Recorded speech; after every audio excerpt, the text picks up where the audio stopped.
All right, we're going to talk about the pandemic treaty. This is something we've been following for weeks and months now. This is the World Health Organization's power grab. Basically, they want, instead of you, say, living in the United States or England or France, no, you live in the United World of the World Health Organization, and they decide what the rules are in the place that you live. Now, one more time, what this is a treaty that gives the World Health Organization powers to decide when you're in a pandemic, what that means, what is the risk of a pandemic, how you should be eating, living, and using your food and your land to prevent future pandemics, as well as what you should talk about to prevent future pandemics, when you should go into lockdown, how your governments should track you, how they need to survey you and keep track of your vaccine passports, and how they can implement and force vaccines. All of this is in the World Health Organization's treaty that I have shown you over the course of the last few weeks.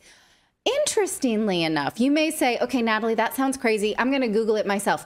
Go ahead. Google will tell you happily that this is not a problem, because in the last few days, ABC, CNN, AP News have all sort of ratcheted up this coverage of this World Health Organization treaty, telling you it's no big deal and that this has been debunked. That should always be a red flag. When the Associated Press, the New York Times, the Washington Post, they are all running stories telling you something. They're all in cahoots. Well, it's interesting because they're like, no, it's not this. They're not doing what I want you to do, which is see the screenshots that I bring you of PDFs from the World Health Organization, and I point out that's concerning. That's concerning. Here's a link. Read it yourself, right? And see if we're wrong. It's the inoculation we talked about. Right. Oh, yeah. What was it called?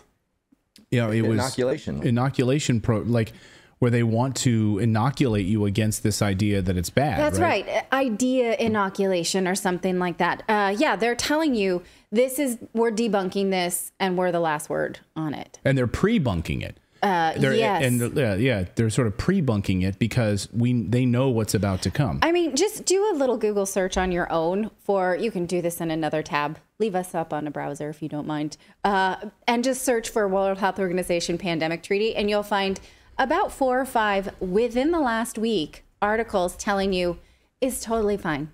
Nothing to see here. It's kind of crazy. So I'm going to tell you at least what's going on, because in the United Kingdom, there have been parliamentary discussions about this, and 2 experts testified last week warning about this.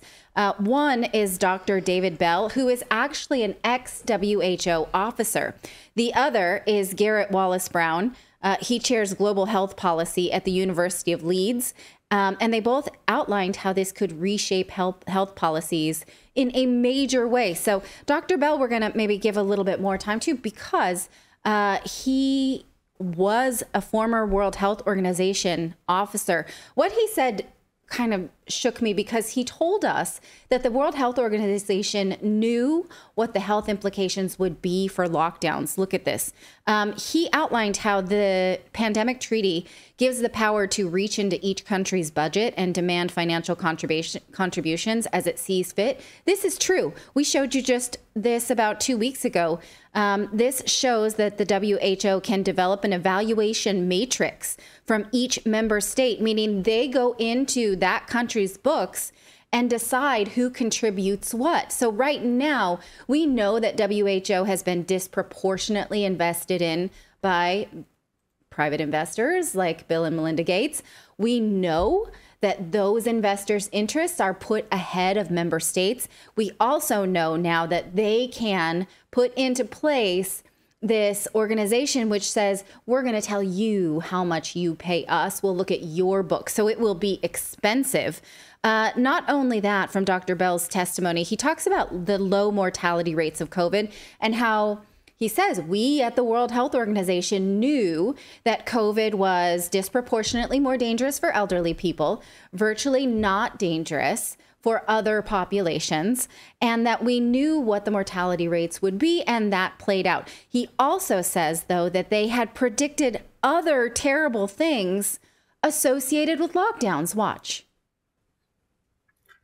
So despite that, the lockdown measures that were introduced for the first time in wealthier countries with older populations, were also pushed by WHO in Africa with the expected outcomes that WHO had also predicted earlier. So we see a similar situation in South Asia, where the UNICEF estimates about 250,000 children died just in the first 9 months of COVID in 6 South Asian countries from the lockdowns, not from COVID. We have 100 million people extra in poverty, 10 million girls forced into child marriage over the next 10 years because of closure of schools. And, the World Bank notes that this is pushing particularly the poorest countries into extreme poverty. So this was predicted. This is what happened. Wow. So he's talking about all of these like awful things in South Asia, that children will have to be, they'll be pushed into poverty so much more, so that they will be more child brides, more stillbirths, more child marriage, 10 million more child marriages within the next decade. That's awful. That's not human trafficking. This is a consequence of poverty. And what is the consequence of that will roll forward, that more children will have children. Those children will be born into poverty. It's a, vicious cycle. Now, I had asked you to do this little Google search earlier. What did it tell you? So you asked me to Google World Health Organization Pandemic Treaty, and people in the chat were like, come on, Natalie, we don't use Google. So I had to use Google here in order to get these results. This was homework? I think a lot of people still probably use Google for searches. But anyway, here's the search. No, I want you to go to news, though, specifically. But okay. But just anyway, here's these results from just doing a search. Right. So here's the BMJ.com, World Health Organization's Pandemic Treaty. The first result is WHO at the top. And then all of it is all UK Parliament, World Economic Forum, Pandemic Treaty, what it is, how it will save lives. And here's Reuters, of course, another mouthpiece of the regime. How the World Health Organization could fight the future. Nature Journal, Global Plan for Dealing with the Next Pandemic, just got weaker. That this won't shape America, right? Here's the AP says, no, don't worry about this. It won't reshape America.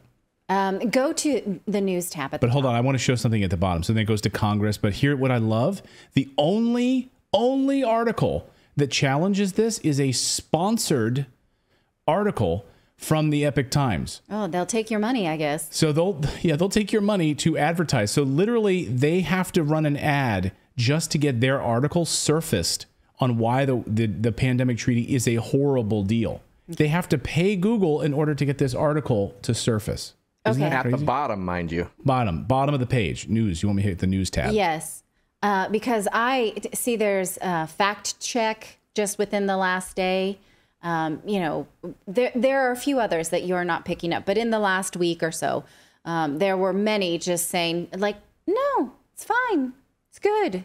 Don't worry about that. Like, AP on that story said fact checked and it's false. That it will not, like, that's not even something you can really fact check, right? That's maybe your prediction, but you can't say for sure that it won't have this consequences. It's a non-zero probability that it will reshape society.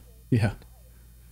And maybe I'm just old-fashioned, but I prefer just to have my information given to me, and then I read that information, and then I come up with my own opinion on whether I think it's good or bad. I don't need New York Times telling me this is bad, this is good, this is good. If somebody's telling me, no, this is good, it's like somebody on a first date saying, no, you can trust me, I'm a trustworthy person. I'm like, I'm starting to not trust you because you're so emphatic that I can trust you. Well, we've also fact-checked the fact-checkers, right? So we know where these fact-checkers come from. Facebook has former members of the CIA on its staff. I mean, we know where these fact-checkers come from. So they're a part of the regime. But this is not a fact check.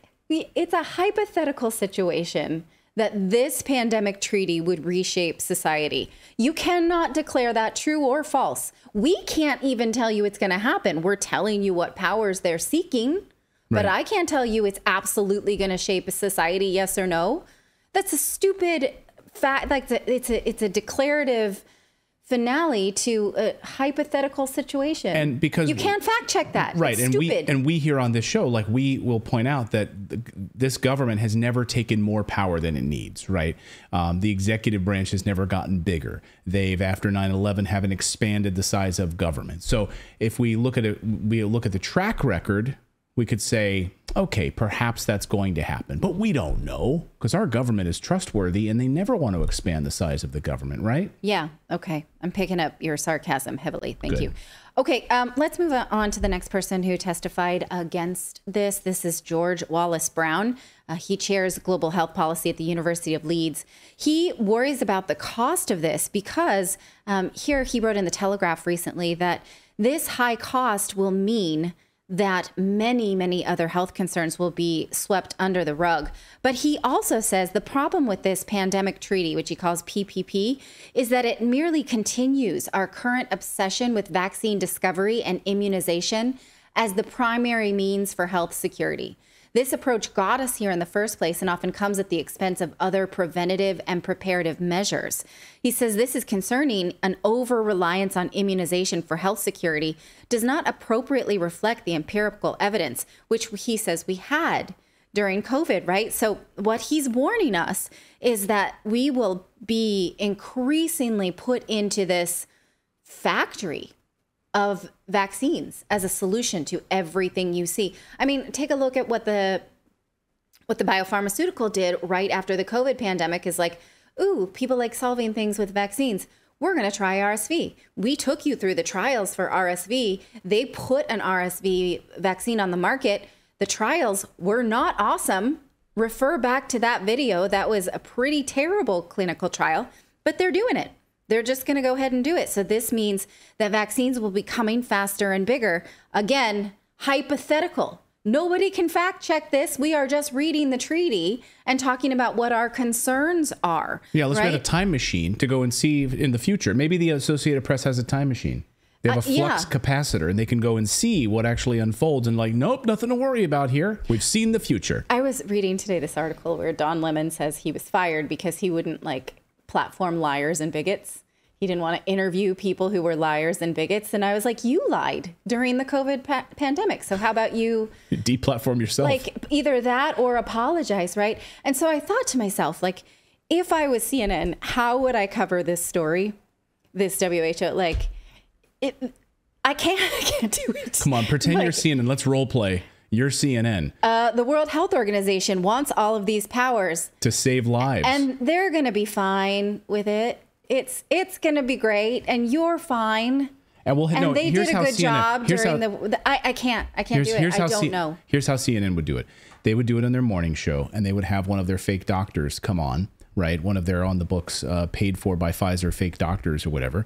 And then they would say, okay, the WHO is rolling out all of these new pandemic treaty rules that they say are going to make our lives safer. So we don't go through the hell that we went through during the last pandemic. So we brought on Dr. Brown Shoes and tell us, what are the rules in place to make sure we can get these vaccines out more quickly? Well, I think this is great, Candace. Here's what I would say. During the last pandemic, we struggled with getting a vaccine out to market quickly enough. And since we did such a great job with the COVID vaccine, no one was hurt. Yeah. And, no one's civil liberties were impinged.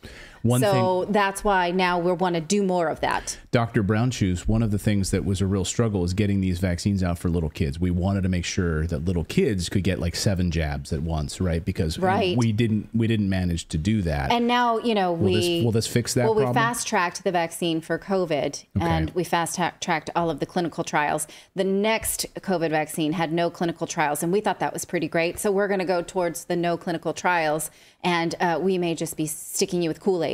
Well, and that's great news because what we're hearing from the health experts is that the next pandemic, which seems like it's already in the works and already coming to fruition, is going to be about 10 times stronger than what we saw with COVID. So we're hoping that's the case. And we're also hoping it hurts the most vulnerable population. So you're scareder than you were before, and you don't even think about touching your car keys. Okay, great. So that's great to know. Thank you, Dr. Good Shoes, for joining us here on the show. Absolutely. Absolutely. And just so you know, anybody warning about the World Health Organization, they're just pooping out misinformation.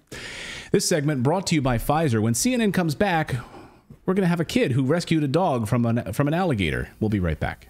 No, that's not actually a commercial. Okay. All right. So that's kind of how CNN would do it. Okay. I think. We're paying tribute to the Don Lemons of the world who said that he wouldn't platform liars. Okay. Ew, I feel like I have to take a shower now after working at CNN for the past 2 minutes. Right, but we rocked that. Yeah. We know it a little too well. Sadly. Yeah, get to see the behind the scenes of it on CNN Plus later. All right. As a reminder, though, about the whole, will it reshape society or will it not? The World Health Organization recently updated their global powers treaties. And I just want to remind you of this little gem. This is in their edits to their global powers treaty. And look at the edits of these paragraphs. They just decided to scratch out the word non-binding, meaning they will be binding. If your country is a WHO country, you will have to do what they say, or else there will be really draconian powers. Now, Michael Schellenberger, just about an hour before we started the show today, published a new study on Public, his platform, saying the World Health Organization pushes sweeping censorship treaty. Now, what he's most interested in is the fact that they have defined this thing called an infodemic, which we talked about, I think, in February, but they still don't have a full definition of it. And the last time we looked at the definition, they said that it was problematic sharing of information, both true and untrue. Recall that we talked about. An infodemic can be true information that they don't like you digesting and sharing. So I encourage you to read that as well. It's by Michael Schellenberger, called World Health Organization Pushes Sweeping Censorship Treaty. They are pushing for social listening. We've talked about that too. This is not new to us, but we are continuing to watch it. In July, we are told that another draft of this treaty will be put forth, and then voting should start in early 2024. If you don't like this, you should tell your elected representatives, because we may not have the choice of having elected representatives soon enough, and it will be the World Health Organization. Thank you so much for watching this segment here at Redacted. We are live every day at 4 p.m. Eastern Time, trying to share the stories that the mainstream media will not cover. You should also come over and join our community of Redacted Rebels over at redacted.inc. That's our private locals community where we can share exclusive content that we simply cannot share here on YouTube. Come over and join the rebellion together right now by going to redacted.inc. We'll see you next time.